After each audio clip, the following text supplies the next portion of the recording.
Welcome to the Putting Your Business on the Map podcast. My name is Landon Blake. I am your podcast host. Thank you for listening. Welcome to the podcast. If you're curious and you'd like to learn more, we have a special page for the podcast up at www.landonblake.com. Make sure you check that out. We've got our show notes there. You can also download the podcast in your favorite audio format. You should also be able to find the podcast on Spotify and on YouTube. So we've got the podcast episodes in both of those places. So if you use one of those apps or services, you can subscribe to the podcast there. Full disclaimer, I record most of these episodes at my home in Stockton, California. I am married to a crazy Mexican woman, and I have 2 dogs, so you may hear her or the dogs during the podcast episode. I just want to warn you ahead of time. I love all 3 of them, but they are noisy. So if you would like to sponsor a private recording studio for the podcast, make sure you reach out to me and let me know that. Otherwise, you may have some background noise. So with that disclaimer out of the way, we're going to jump right into today's episode. The title of this episode is How Do You Calculate Hourly Rates for Your Surveying and Mapping Organization? It's an important question and one that I really didn't get an answer to until I started my own business. I kind of knew the rule of thumb, which was your hourly rate should be basically a 3-to-1 markup on your direct labor, which we'll talk about in a little bit. That's not always true. It's just a rule of thumb, and I really didn't understand the math behind how you calculate an hourly rate until I started Redefined Horizons with my partners. So I thought it'd be great for other surveyors out there to have an opportunity, if they're not running their own business yet, to understand a little bit about how you calculate your hourly rates. So when I say hourly rates, that's like some people call it a charge sheet or an hourly rate sheet. Those are the rates that are basically used as a basis for any T&M or T&M not to exceed work, time and materials work that you're going to do. And so you'll see these hourly rates, these sheets with hourly rates frequently will be submitted as part of proposals for infrastructure work that's being done for a government agency. So as part of the award process or consultant selection process, they typically have to make those rate sheets publicly available, and so that's usually where you'll see them. But almost all firms have them. So we're going to talk about hourly rates today. Hourly rates are important. They're the basis for the fees that you charge your clients typically, and for the budgets that you have to manage. So even if you're not a business owner, if you're what I call a project surveyor or a managing surveyor at a bigger company, you're going to have to be familiar with your hourly rates. They are directly connected to what you will charge clients typically on if you're working on a time and material basis, or for a time and materials fee, or time and materials not to exceed fee. We don't do a ton of that here at Redefined Horizons at my company, but we do some. We do a little bit. I don't know. It's 20% or less, but so we do occasionally do time and materials work. Even if you're like Redefined Horizons and you bill most of your clients on lump sum, what we call lump sum, the hourly rates are still important. They're gonna be what you use to create at least your initial lump sum fee. And then hourly rates are important because they're a factor in the financial health of your business, the profit margin that you charge, how affordable you are to your clients. So they're really, really, really important. Hourly rates are really important. That's why they're getting their own episode of the podcast. So what are we going to talk about in today's episode? We are going to talk about the 4 parts of an hourly rate, and I'll list them for you here briefly there. Your direct labor rate, your fringe benefit cost, your overhead, and your profit. So those are the 4 parts.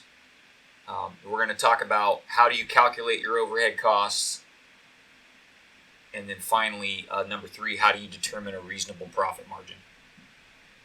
So what are we not talking about today? We are not talking about how much your hourly rate should be, and we are not talking about how much you should charge for surveying and mapping.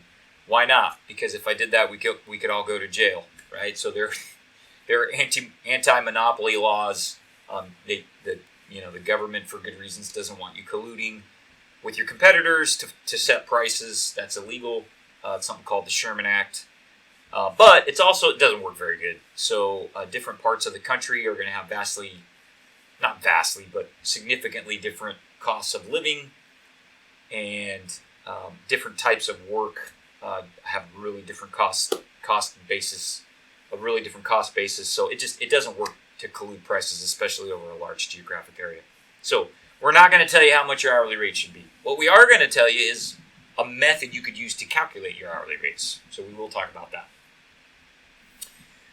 All right, so we're going to start with how to calculate your fringe benefits. Okay, and let me explain why we're going to start with that. So let me go back up. I just want to tell you. So remember, there's 4 parts to your hourly rates. The first part is what we call the direct labor rate. Okay, and that's just a technical way of saying the hourly wage that you actually pay people. Okay, so that's what we call the direct labor rate. Now, we don't have to spend a lot of time on that because it's pretty simple. It is what you actually pay people. Now, we could do another podcast episode, and maybe we will, about how do you figure out what to pay people, but we're not going to talk about that today. So I'm not going to take a deep dive into that. Just remember, the first component of your hourly rate is what they call direct labor. So, for example, I'll just use myself as an example. RH pays me $70 an hour as a licensed surveyor with 20 years of experience. Now, some people will think that's outrageously high, and others will say it's low. I'm not embarrassed to tell you what I make. That is the dollar value that goes on to my paycheck before taxes. So $70 an hour. I am salary, and I do regularly work more than 40 hours. So you gotta factor that in. Okay, so we're not going to talk about direct labor rate. As a general rule, people in the industry will tell you your hourly rate should be 3 times whatever your direct labor rate is. So if you use that math, my hourly rate, what I charge out to a client, if I make $70 an hour direct, my hourly rate should be $210 an hour. Now, that's just a rule of thumb, as I mentioned earlier. What we found in our company is we have a pretty low overhead rate because we run pretty lean, we live pretty simple, and we don't have a lot of debt. We're also in a fairly low-cost part of California as far as cost of living goes. So we find that a 3-to-1, what they call a multiplier on the direct labor rate or the hourly wage, is too much. So we are not typically charging out at a 3-to-1.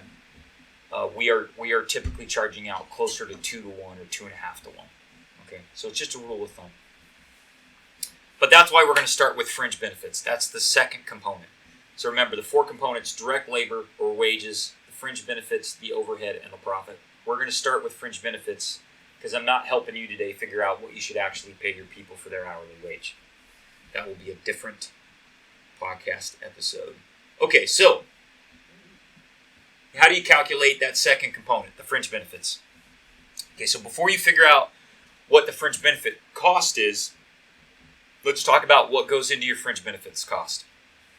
Okay, the first thing is your health benefits. Now, you notice I've been saying benefits, not insurance, and that's because I don't really like calling it insurance. It really is a benefit. Okay, so health benefits are part of what they call your fringe. Dental vision is another part, and I keep those separate for a reason. Life insurance, that's not something all companies do, but it is something that our company does. Retirement, if you make retirement contributions for your employees. Your paid time off, so that's sick and vacation. Here at RH, we lump them together. And it can be other kinds of things. So, for example, RH will do tuition reimbursement, full tuition reimbursement under some circumstances. Okay, so not everybody is going to have the same bucket of fringe benefits. So, for example, right now, RH does not contribute. We do not contribute to our employees' retirement. And we do make a 401k available, but we're a small company and we've only been around 4 years. We haven't had the luxury yet of making a retirement contribution. That is something we would like to do in the future, though. Larger companies will probably have some type of retirement contribution. A lot of smaller companies don't have dental, vision, or life insurance. We do have all those at RH. As I mentioned, RH has tuition reimbursement. A lot of large companies don't do that. So your mix of fringe benefits will be somewhat unique to your company. Okay, so the first step to figuring out your hourly rate is you got to figure out what fringe benefits you have to pay for and what you don't. And those are going to be significant. I will tell you as a general rule, the two biggest drivers of your fringe benefit cost are going to be your health benefits and your paid time off. So, as an example, RH has a pretty generous paid time off policy. Our paid time off is about 10% of the team members' direct labor rate. So, for example, if I make $70 an hour, the company is paying another $7 an hour for my paid time off, or about 10%. The other big cost driver I mentioned is health benefits. It's your medical what they call your medical insurance that's going to be the most expensive. I don't know why smaller companies don't offer dental and vision. It's really cheap to do that compared to health. It's a fraction. Dental and vision and even life insurance, if you bundle all those together, which you typically will, it's a fraction of the cost of the medical. So medical insurance is the big cost driver. And again, like how big? 5 to 15% of the employee's direct wage, depending on how old they are and the number of dependents they have on the medical insurance. So that is a pretty big deal. I will just let you know, the cost. This is just a ballpark. We have really good insurance, medical insurance, that we buy through a professional association. So it is generous coverage for a company our size. But I will tell you, the cost to put a healthy adult in their mid to late 20s on our insurance is around $700 a month. Now, if you want to put a 35-year-old with 2 or 3 little kids on there, it could be $1,500 a month. So there is quite a bit of variation there depending on, it's mostly the dependents, but age does play a factor there too. So, if you've got an employee that's making, let's say $25 an hour, and they want to put on 2 or 3 dependents and themselves on the insurance, that $1,200, let's call it, for their medical insurance is going to be a significant chunk. Could be 30% or 35 or even 40% of their hourly wage. So it is a big deal. So those are going to be the two biggest drivers of your fringe benefit costs. It's going to be your paid time off, typically, and your medical insurance. So you want to look closely at those. We need to do a whole nother episode about medical insurance and how to handle it and what it costs, because it is a major cost driver for a small business. Okay, so you figure out what your costs are for your bundle of fringe benefits, and then what you really need to do for the purposes of calculating your hourly rates is you need to figure out what the hourly cost of those fringe benefits is. And so what you typically need to do is you need to take most of those fringe benefit costs are going to be monthly. So you figure out your monthly cost of your fringe benefits, and then you divide that by roughly 160 workable hours in a work week. That is going to give you your rough fringe benefit cost. So I am going to do some podcast extras where we do some of that in a spreadsheet. But if you're on YouTube, I'm going to try and remember to share my screen for this part. Let's just look at an example.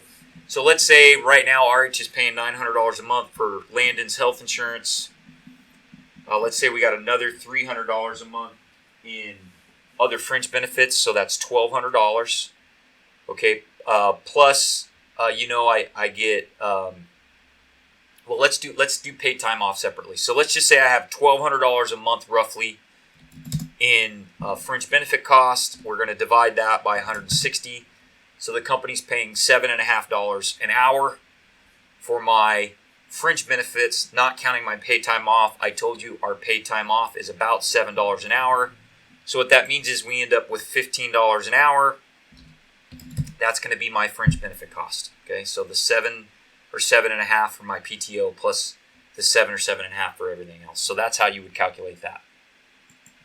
Okay, so we're one step closer to our hourly rate now, aren't we? So if we take, I keep looking over here, my camera's over here, sorry. if we take the $70 an hour I make plus my $15 an hour in fringe benefits, our hourly rate right now is at $85 an hour. Now that's way too low. It's half of what it needs to be because we haven't figured out our overhead costs and our profit yet. So we're gonna do that next. Oh, and I didn't even show you guys the right screen. I apologize. We'll do an extra video where I get a spreadsheet up and I do some of those costs, guys. Sorry. Okay, so the next component, the second component, is going to be your overhead costs. And this is a little trickier to calculate. You're definitely going to want to do this in a spreadsheet.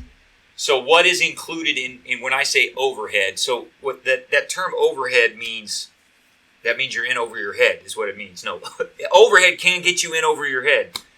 But overhead is expenses that aren't, it's basically everything that isn't direct labor or wages and fringe benefits and profits. So it's everything else. It's what it costs to run your business. So it's what you rent or pay for your office space. It's what you're paying for your vehicles, payments, wear and tear, fuel, maintenance. It's your equipment, the money you're spending to purchase or rent your equipment. It's your software licensing fees. It's all the different types of insurance you have to have as a business. And it's your taxes. Now, when I say taxes, I'm not talking about income taxes, because that would be included in your wages. But it's other kinds of taxes. So it's your business license fees and your business taxes that you have to pay. Okay, now I will tell you, for the typical company, overhead is typically a fraction of your labor costs. So for most surveying and mapping companies, and indeed for most consulting companies, architects, civil engineers, lawyers, your labor costs are going to be way more than your overhead costs. So just as a rough example here at RH, our labor costs, let's say, are roughly 6 to 8 times what our overhead costs are. So you typically can't stay in business if you're running out of work by just cutting your overhead. You have to cut labor. Okay, that's a different conversation, but your overhead costs are going to be a fraction of your labor costs. Now, I will tell you that our business at RH, we have low overhead for some of the reasons we already talked about. So our overhead is even a smaller proportion of our labor costs than most other consulting companies. Okay, but it is an important part, but it's not gonna be as much as your labor. Okay, so now this is a little bit tricky. Your overhead rate also needs to include the labor, the wages that you spend every week that you cannot bill to a client. So that includes things like training and your administrative time, and any time you're eating on a job. In other words, time that wages you have to spend to finish a job, to meet a contractual obligation that you cannot bill to a client. So you have to put all that into your calculation. And depending on the business model you run, that is not insignificant. So at RH, we do a ton of training. And so that has to get built into our overhead rate. Now, the way I like to do that, different companies do it different ways, but the way I typically do that is when you go to figure out what your actual overhead rate is, you don't divide it by 160 hours a month. You're going to divide it by 140 hours a month, because you can only bill a portion of the work week, let's say 32 to 35 hours as an example. Okay, so how do you calculate your overhead rate? You're going to take all of your costs that we mentioned: office space, vehicles, equipment, software, insurance, taxes. Those are generally paid monthly, so you're going to come up with a monthly number, and you're going to divide it by some number of hours in a month to get your hourly overhead rate. Don't use 160 hours to do your division, because you are not going to be able to work. Your employees are not going to have what we call 100% utilization rate. They are not going to be 100% billable as a general rule. So I would tell you, use 140 hours a month. I think that's pretty reasonable. That's 5 hours a week of non-billable time. But you might even want to go down to 130 or 120. Okay, so you take your total overhead costs and you divide that, okay, by, now this is another tricky part. You got to take that total overhead cost divided by the number of employees, billable employees you have, times the average number of billable hours per week. Okay, so let me just use an example. Now I know you guys can't see the calculator, but I'm going to pull it up so that I can see it. You know what? Let me see. I can probably get it over here on the screen for you guys. Okay, so let's just, to make the math easy, let's say we've got $13,000 in monthly overhead costs. Okay, that's not unreasonable. Let's say for let's call it a 10-person firm. Okay, well let's say it's a 12-person firm, but 10 billable people. Okay, so we've got $13,000 a month in overhead costs. We've got 10 people. Let's say that are billing. Let's say we're gonna figure 130-hour billable month. Okay, so we're gonna give them somewhere between 5 and 8 hours a week that they don't have to bill. So if I have 10 people working 130 hours a week, okay, that's 1,300 billable hours. So we're going to take our total monthly overhead cost of $13,000 divided by 1,300. That tells you that we have a $10 an hour overhead rate. Okay, now that feels low to me. I will let you know. At my business, our overhead rate's around $20. It's between $20 and $30 an hour. I mean, we're pretty low because we run lean. For a 13 or 14 person firm, we have a pretty low overhead rate. I have worked at some larger survey and civil survey organizations where the overhead rate was somewhere between $50 and $60 an hour. So double what our overhead rate is. Now, I don't want to get super lost in the weeds on this, but that overhead rate hourly overhead rate is going to dictate to some extent the floor of the market that you can operate in. So that's why big giant engineering companies don't do lot surveys, because their overhead rate is too high. And even for somebody like RH who has a pretty low overhead rate, we have a low overhead rate for a 14 or 15 person firm. Our overhead rate is double or triple what a one-man shop has for an overhead rate. You know, I got a couple friends that run one-man shops. Their overhead rate might be $5 an hour or $3 an hour, not $20 an hour or $25. So this overhead rate is really important, not just for the calculation of your hourly rates, but it's going to help you understand the floor of the market that you can work in. In other words, if you have a higher overhead rate, that's going to constrain how far down market you can move. Okay, so we figured out how to calculate an overhead rate there. So now if we go back to the example I had, just if we're working on my hourly rate, I pay myself $70 an hour. We said I had a $15 an hour overhead rate. And let's just say we're a small op. Let's say we're a 4-person I work at a 4-person company, so we've got a $10 or $15 an hour overhead rate. So now my billable rate is at $100 an hour. Okay, so then the last component of your hourly rate is going to be your profit. So you have to determine a reasonable profit. So how do you do that? Okay, there's 2 important questions that you have to answer to be able to determine what is a reasonable profit. Okay, the first is, what will the market bear or support? So you can't just come up with whatever number you want, because if you try and make too much profit, you're going to price yourself out of the work. So the first question is, what can the market bear? The second question is, can we cover our costs? So you need enough to cover your costs, but you don't want your profit to be so high that you drive yourself out of the market or you don't provide good value to your client. Now, I will tell you, just because the market will bear it doesn't necessarily mean you need to charge it either. So one of the things we try and do at RH is provide good value. That means I may not always be capturing every dollar of profit that I can from a client. There are some good reasons in the long term to leave a little bit of profit on the table. That helps build good long-term relationships with your clients, and it's one of the ways that you can provide value. Having said that, you also have clients that will take every dollar of profit you leave on the table and will run you out of business. They will bleed you dry. So there's a balance there, right? That's why I said you got to determine what a reasonable profit is.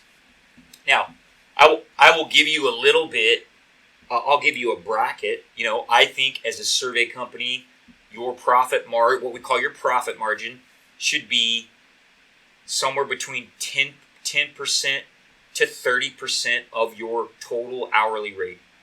Okay, now look, 30% is probably too high. 10% is probably too low. You probably need to be somewhere in the middle. That's what we shoot for here at RH. And we're not embarrassed to tell clients that. I tell clients, we're trying to make a 15 to 25% profit margin on our work. Now, why is that? You shouldn't be embarrassed about that if you're a private business, and let me tell you why.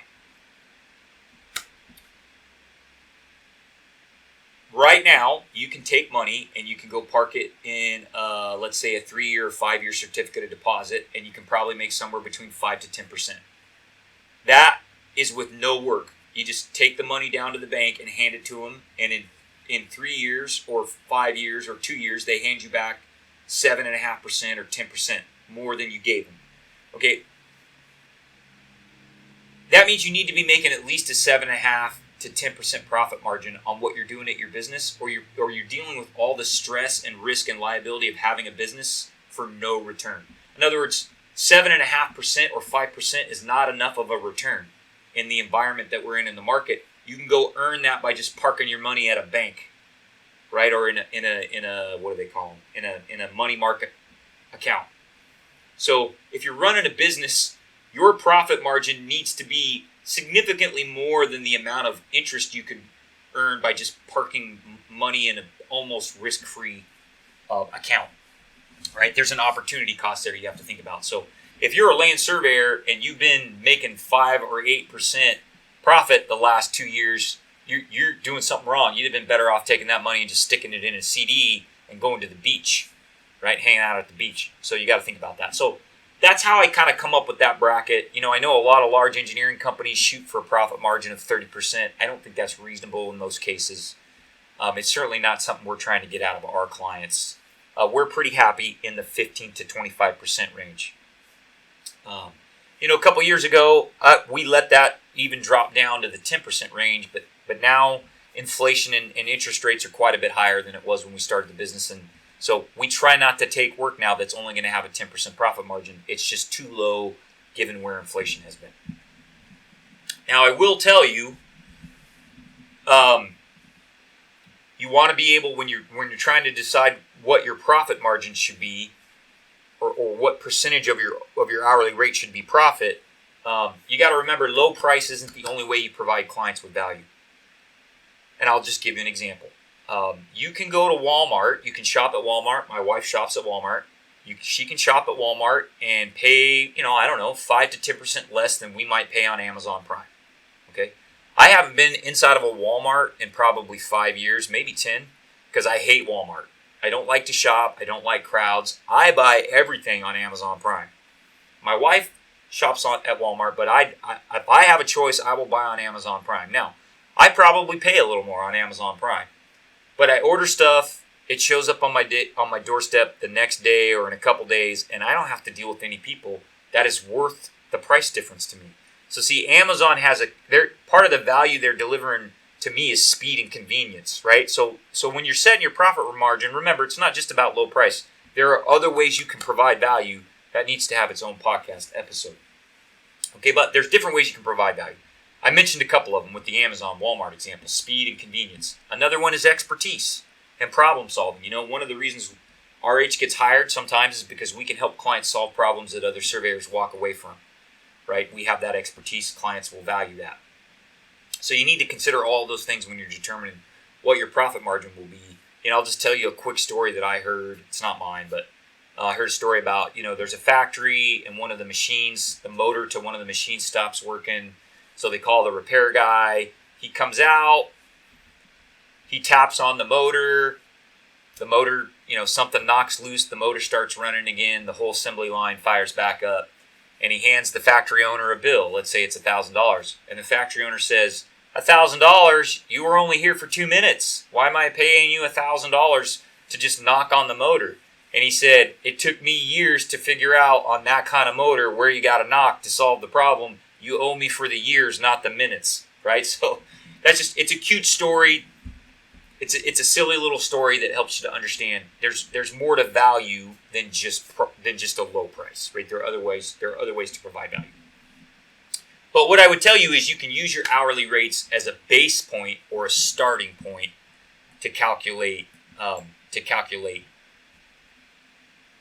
the fee you charge and to figure out what your profit is. So let's just come back over here to this example and say, all right, so if we were a big engineering company and our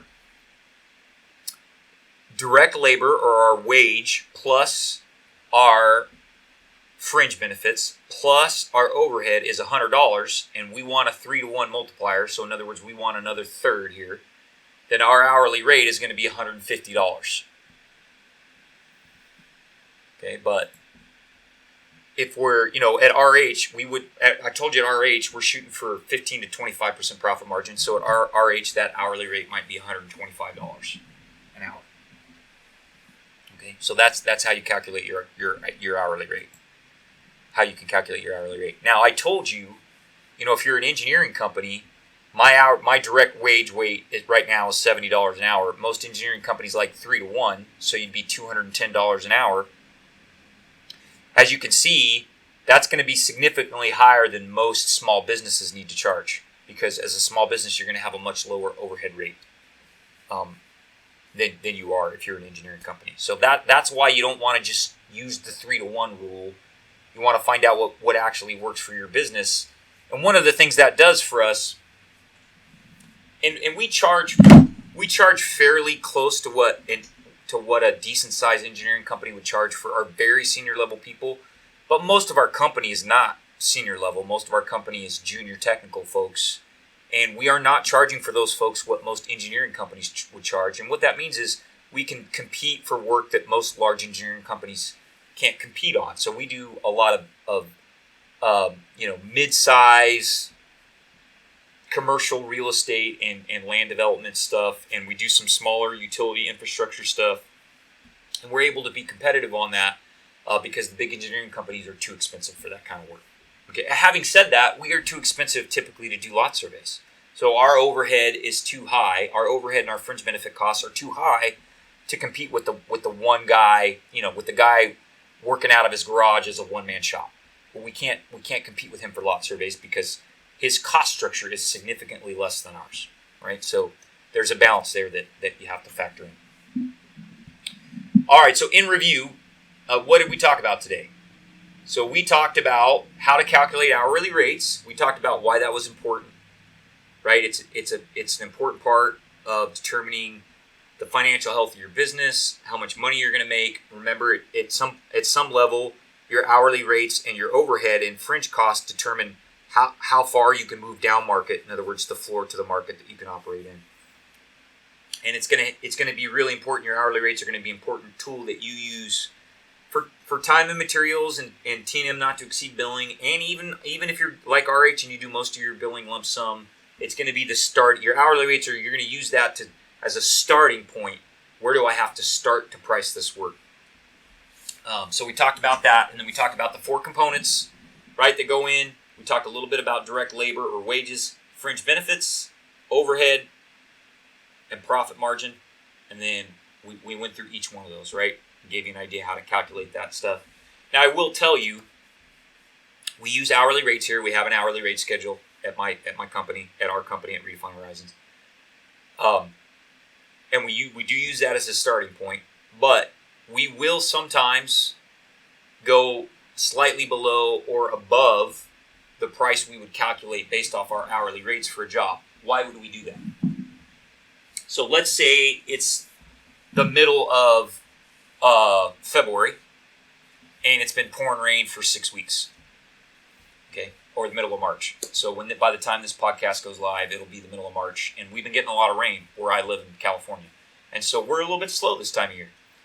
And so what that means is I might take work for a little bit less than what my hourly rates suggest. In other words, I might accept a slightly lower profit margin. Maybe I'm taking 15% instead of 25% because I need the work to keep keep folks busy and to keep the PG&E bill paid. Okay. Now, conversely, there's a very good possibility in August this year we are going to have way more work than we can do, and so I may look at a job and my hourly rates may tell me to charge X, and I may decide, especially if we're providing some other value there, so speed or convenience, I may decide that I'm going to charge the client X plus Y. Especially if I got to pay overtime or hire people or buy new equipment to get the bandwidth to handle the work. So the reason I'm bringing this up is I want you to, if you primarily price work based on lump sum, which is what I do at Redefine, what we do at Redefine Horizons, and that is what most small surveying and mapping companies will do. Just remember, your hourly rates are just a guide. Okay, you can lower your prices or raise them based on what's going on in the economy and what's going on with your company. Just like if you go down to the post office or FedEx, it's not the same price to get a package there tomorrow as it is in a week. Okay, those are different prices. Okay, so most surveyors that I know have a really hard time with variable pricing like that. We don't have a hard time with it here at RH. Like, I'll have this conversation with potential clients. Like, look, you come here and you've got a week's worth of surveying that you need next week. That is a different price than if you have a week's worth of surveying that you need in 4 weeks. We just don't charge the same price for that. It is a different price. I mean, a lot of clients that I've worked with and other surveyors just cannot wrap their brains around that. It's one price no matter what other type of value is being delivered to the client.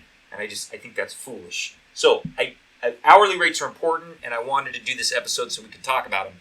But I don't want you guys to get so married to this formula that we talked about here that you can't bear to charge something either a little under or a little over what your hourly rates tell you need to charge, right? Don't put yourself in those kinds of handcuffs, right? Hourly rates are important, but they're just a guide. All right, so what are we talking about? Next episode, number 11, I already have scripted. We are going to talk about something that happened in the news recently. It was an article in the Wall Street Journal about a court decision. Some investors sued an auditor that did a bad audit, and the court said that the investors could not get money from the auditor, even though the auditor did basically a fraudulent audit. And there's been a lot of hoopla and uproar about that. And I read the story and I was intrigued by it, and I thought we could talk about it because I think there's some lessons there for land surveyors and for mappers.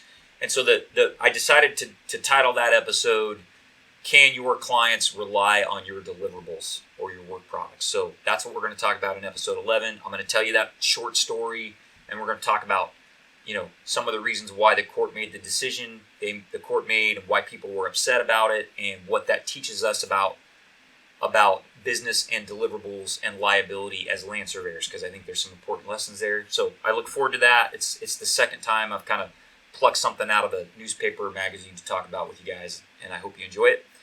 I will let you know if you would like to sponsor the podcast. You can reach out to me. I have hired somebody now, a young lady. Her name is Carly. She's doing a great job helping me with the podcast. So if you would like to help me to pay for Carly and for the other costs that go into producing the podcast, please let me know. Just so you guys know, I'm not looking for a sponsor so I can pay for my labor. It's just to cover the help from Carly and the web hosting and some of the software costs that I have. If you would like to sponsor, you can do that. We should also, by the time this podcast airs, have our Patreon page up. We'll try and get Carly to put a link to that in the show notes. You can go on Patreon, I don't know, for $10 or $20 a month, you'll be able to support the podcast, and we'll have some extras. So what extras will I cover from this episode? I'll do a video on the computer where we throw open a spreadsheet, and we look at how to calculate some fringe benefit costs and some overhead costs, components of an hourly rate for an example survey business. I won't use mine. We'll use an example company. So you guys can see that math and see how it's done in Excel. If I can remember, we'll actually take that template, that spreadsheet, I'll clean it up, we'll make it a template. We'll get it available for download on the Patreon page. So if you would like to support us in that way, you can sign up on the Patreon page. If you want to be a sponsor, if you have a product or service for surveyors and mappers that you'd like me to talk about it or your company on the podcast, you want to be a sponsor, just shoot me an email or text me, call me. My contact information is all over the internet. Thank you for listening today. I appreciate it. That's going to wrap up our episode for today. Once again, I want to thank you guys for listening. Appreciate that. Don't forget, you can check out the podcast, download episodes, view show notes at www.landonblake.com. You can also subscribe to the podcast on YouTube and Spotify. If you would like to be a guest on the podcast or you have a suggestion for a future topic for an episode, please don't hesitate to reach out to me. You can find my contact information all over the web. Landon Blake, I'd love to hear from you, and we will catch you guys on the next episode. Thanks.